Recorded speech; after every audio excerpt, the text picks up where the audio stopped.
Naranasan mo na ba ang halos tapos ka na sa proseso, pero biglang ibinalik ang form mo dahil may mali? Isang maling letra, isang blankong bahagi o maling impormasyon lang, balik ka na naman sa umpisa.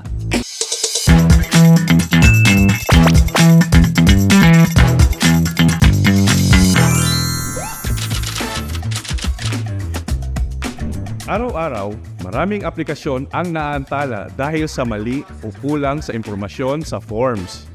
Passport man, NBI clearance, trabaho, bangko o government transactions, iisa lang ang problema.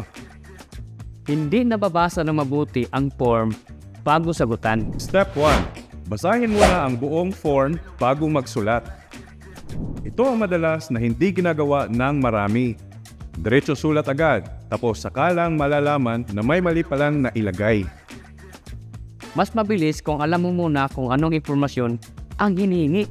Step 2. Gamitin ang eksaktong impormasyon na nasa dokumento mo. Kung ano ang nakasulat sa PSA birth certificate o valid ID mo, iyon ang ilagay. Iwasan ang shortcut names, aliases o palayaw. Step 3. Siguraduhing malinaw ang sulat. Kung handwritten ang form, gumamit ng malinaw at mababasang sulat kamay. Maraming aplikasyon ang nagkaroon ng problema dahil mali ang pagkakabasa sa isinulat. Step 4. Huwag mag-iwan ng blankong bahagi kung required. Kung wala talagang sagot, ilagay ang NA kung pinapayagan ng form. Mas mabuti yon kaysa magmukhang nakalimutan mong sagutan. Step 5. I-double check bago isumiti.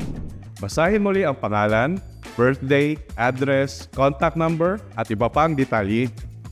2 minutong pagre-review ang pwedeng magligtas sa iyo sa ilang oras na abala. Secret tip. Ito ang hindi napapansin ng marami.